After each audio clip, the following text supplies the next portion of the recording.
I read somewhere like PhD, the end product is not your thesis, it's you.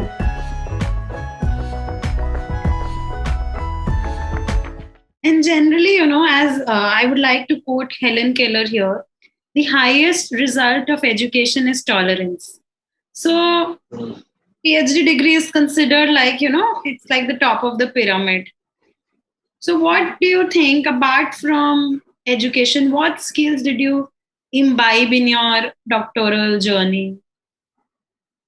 Yeah, yeah, I think perseverance is and tolerance, I think I would say are predominant in that nature, because I can give an example here. Like, I got my first paper very late, and that used to pull me down a lot, because the others working in the lab or people who joined the lab after me were already publishing at the time. But it had nothing to do with the fact that I was not working hard or stuff like that. It was just the kind of system that I was working on. It was a very finicky system, and it took time to like stabilize all the conditions and find out what would idealize all the conditions. So, but yeah, once I had done that, the other papers just followed, because I knew how to work, and there were sister projects which stemmed out from that. But yeah, my first paper was like, oh, I think those were the few years which, like, I was so depressed, stressed, everything, because all my peers were publishing well and everything, and I just kept feeling that I was left behind and I was not up to the mark and stuff like that. But yeah, that, and I think I would say self motivation, because the amount of good days in your PhD are very limited. So you have to bank on those good days and just get through the bad days, because your 80 to 90% will be your failed results.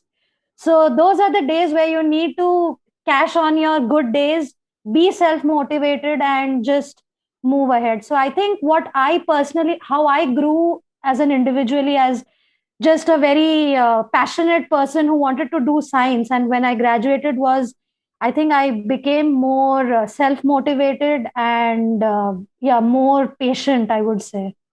Those were the two qualities which I gained majorly, I would say. I think as a PhD, after like if you compare yourself before joining PhD and after joining PhD, you will have a lot of tolerance and perseverance, as she mentioned, and also you will have your outlook of the things. It will change completely. Like before, you used to be like with smaller things, you used to be very stressed and all. And after doing PhD, you'll be like, yeah, it's not that big. Like it's okay.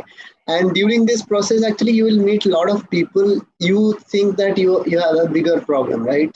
But you see people, they have like their journey and like what they are going through.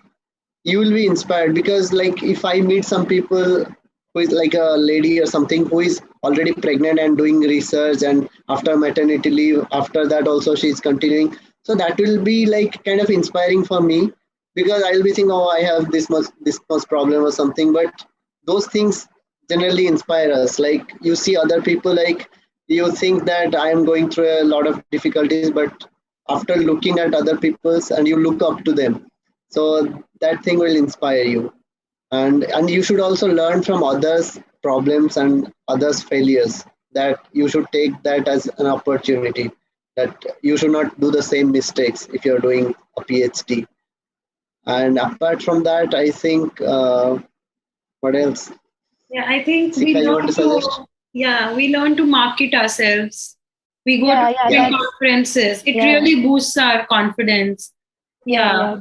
Then we learn the writing. Yeah, that is the most important thing also, right? Like whatever research we do in lab, it is not known to other people, right? So the thing is, you have to have a good presentation skill and good writing skill. These are very important aspect for doing science, because whatever, you may be a good scientist, but if you cannot speak whatever you are doing, so people don't know. And if you are going to conferences and you cannot present whatever work you're doing, so it's of no use. So you should have that. You should develop, like, these skills are not like somebody is inborn or something with that.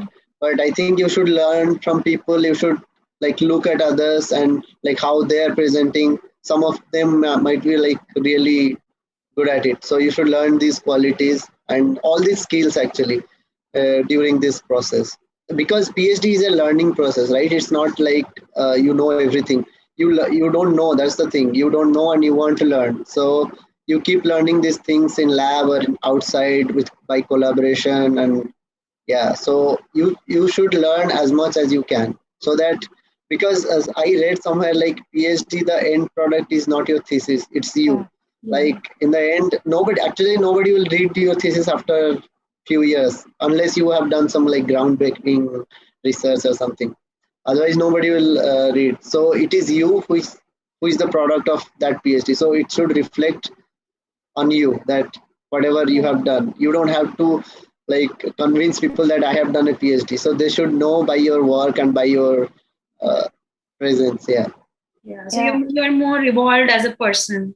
Yeah, I Yeah. think, you also develop a lot of people skills, because, when you are working on a project, you would need help from your lab mates or other subsequent labs, or you get you learn to work in groups. You know how to interact better with people, how to get see, that's also a very I would say a very important quality, because if you just ask for help plainly, many people would not just be upfront to help you. But throughout your PhD, you know your work has to be done. So you develop that skill where you add incentives, or how to approach that person so that he or she is willing to help you. So you definitely develop a lot of people skills as well, I would say. As well as you can handle rejections better, I feel, in life. Oh, of course. Yes, that's for sure. Like, as he said that, as both of you said, handle rejection. I mean, yeah. And another thing is we are exposed to a lot of admin work as well. Like people write grants, they are helping professors. So you get a taste of that life as well. So we are developing those things as well. Yeah. So see, I think these are what, when people ask that what you can do after PhD, should you just become a scientist? I don't think that's correct. Like you mentioned a few things, like for example, advertisement. That's required in any job you take up. You have to speak up for yourself. You have to present yourself. So you learn that from your PhD, because you're presenting in a work depending on the kind of audience that you are targeting. Right? So you know how to talk to that audience, or how to advertise yourself there. Secondly, like grant writing or stuff like that, that's developing on your entrepreneurial skills, because you're asking for money. So that's how you're developing your entrepreneurial skills, which you can utilize in different fields. So I think there are a lot of options. Like you develop, it's like a wholesome development, I would say, and it definitely is very different and goes beyond textbook knowledge and stuff like that. It's a personality development, I would say. I think it's the soft skills that take you far. Like if you're a brilliant researcher and you don't know how to talk to people and you are rude to them, like suppose the academic staff or something, or the instrumental facility who is handling those facilities, and you are rude to them, you don't behave well, so they will never help you, right? So these soft skills, they're like really necessary for PhD. Like they will take you far. Yeah, so you learn a lot of life lessons, I would say, like which are in general required to survive happily or in whatever job you do. So I guess, there's no, we cannot deny the fact that the learning curve is like huge during this journey. Yeah. I never really knew about all this stuff. This is so extensive and so informative. So, if you guys are just like me and want to know about a whole lot of stuff about various career options, about different fields, how to get into them, what to do, and everything about that particular field, then we are at your service. We'll keep bringing you all sorts of people from all around the world with their extensive knowledge, their experience, what they have been through to reach where they are today, and how they succeeded in their particular field, and everything about that thing. All you have to do is just subscribe to us by pressing that subscribe button down below, and also like and comment on our videos. You can also tell us about which field you want to know in our comment section, and we'll definitely get back to you. You can also press the bell icon somewhere up above so that you will be the first one to know when we upload any video, because we are Expert Tribe, helping you to change your stories, change your life.